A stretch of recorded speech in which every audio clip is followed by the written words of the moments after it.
17 Essential Safari Tips and Tricks for Mac Users. If you're a Mac user, then your go-to browser is likely Safari. And because all browsers have their own sets of unique features, it's important to get familiar with what Safari has to offer.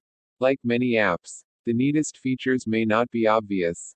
So to help you make the most of your Safari experience, here are several tips and tricks that you can put to good use when browsing the web. Picture-in-picture was one of the best new parts of Safari that arrived with macOS Sierra. Being able to watch a video that's floating over everything else is really useful. It works on a lot of popular video streaming sites. On sites like Vimeo, you'll find the Enter Picture-in-Picture button in the bottom toolbar. But on YouTube, right-click and then right-click again to open the shortcut menu. From there, select Enter Picture-in-Picture.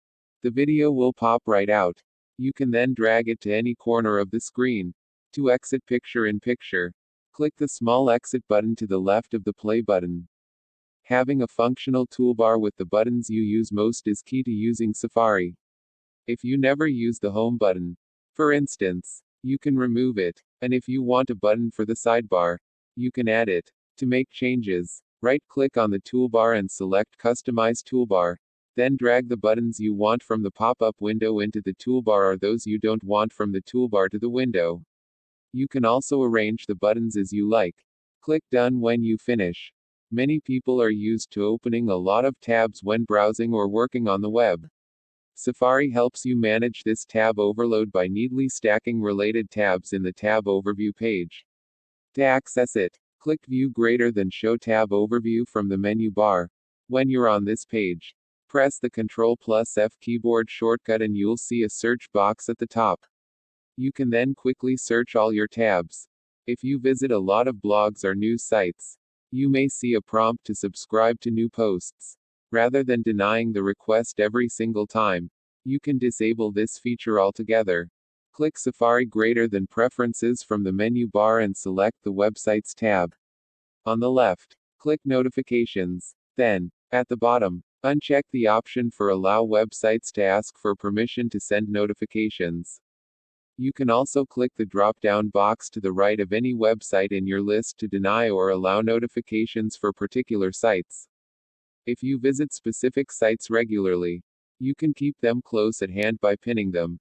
When you pin a website, it stays docked on the left edge of the tab row. To pin a tab, just right-click on it and select Pin tab. To switch to a pinned tab, click it as normal or use the CMD+1, CMD+2, etc. keyboard shortcut, depending on its place. For more shortcuts like these for pinning tabs, grab this Safari Shortcuts cheat sheet. Mac users, make your browsing sessions a lot less work with these keyboard and link-based shortcuts for Safari. Frustrating autoplay videos are rampant on the web. And many times, you're not sure exactly where audio suddenly starts coming from. Luckily, Safari tags a tab that's playing audio with a little speaker icon. What's better is that no matter where the audio is playing, you'll see a speaker icon in the address bar as well. Click the speaker icon in the tab or address bar to mute the tab. You can also right-click the speaker icon in the address bar to mute other tabs than the one you're viewing.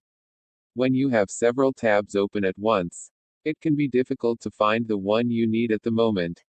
Instead, use Safari's Arrange Tabs feature. Right-click one of your tabs. Put your cursor over Arrange Tabs by, and then click either title or website. Your tabs will then auto-arrange according to your choice, making it easier to find the one you want. You can see the URL of a link in the status bar while you hover over it with your cursor. Click on View from the menu bar and select Show Status Bar and you're set. This is a handy security function, as it allows you to double-check that links actually go to where they claim. The Favorites screen is what shows up when you open a new tab, as well as when you click the address bar. This is thus your welcome mat for the web. You can easily customize the screen to add shortcuts to your most frequently visited websites. Visit a site and then right-click the plus sign button on the left of the address bar. From the drop-down, select Favorites, and on the Favorites screen, you can drag icons to rearrange them. Exporting a web page as a PDF doesn't require a special extension when you use Safari. Visit the page and click File greater than Export as PDF. In addition to sharing files, AirDrop is a great way to send web pages across all your Apple devices. Say you're on a site and want to open it on your iPad instead. Click on the Share button and select AirDrop. Then select your other device to open it there. Handoff and continuity are two slick technologies that let you seamlessly switch between macOS and iOS. Maybe you have a page open in Safari on your iPhone that you want to open on your Mac. For example, to enable handoff on Mac, open System Preferences and select General. Toward the bottom, check the box for Allow handoff between this Mac and your iCloud devices. On iPhone or iPad, open Settings and choose General. Select AirPlay and Handoff and turn on the toggle for handoff. When the feature is enabled, you'll see a Safari shortcut at the left edge of your Mac's dock. When you click it, it will open the page from your iOS device in Safari. Want to make reading cleaner? Open an article on a website in Safari and click the Reader View button that's on the left of the address bar. All the page's formatting, ads, and distractions will vanish in favor of a minimal, beautiful, easy-to-read layout. iCloud Tabs is a genius feature that lets you access and control tabs that are open in Safari on your other Apple devices. After you click on the tab overview page, see number 3 above. Look at the bottom to see your other devices and tabs open on them. From there, you can either close the tabs on those devices or open a tab from another device right on your Mac. For sites you visit often that require a username and password, you can speed up the login process with autofill. The autofill feature also works with your details from the Contacts app. Credit cards you choose to save. Another form data. To enable autofill, click Safari greater than Preferences from the menu bar. Select the Autofill tab and check the boxes for the items you want to include. You can edit the info using the corresponding buttons. You may not realize it, but you can customize every page you visit in Safari.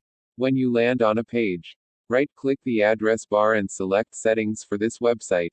Then, check boxes for using the Reader View and enabling content blockers if you like. For the remaining settings, just click and you can adjust page zoom, autoplay, pop-up windows, your camera and microphone, screen sharing, and location details. Safari has a handy little feature called Lookup that lets you get more details on a word or phrase on a page you're visiting. Apple's Force Touch technology enables for pressure-sensitive clicks, which can vastly speed up how you access some of the system's most useful shortcuts. You'll then see a pop-up window giving you a definition and other options across the bottom, depending on the word or phrase. So you may see iTunes Store, TV shows, Siri knowledge, and other sources as well.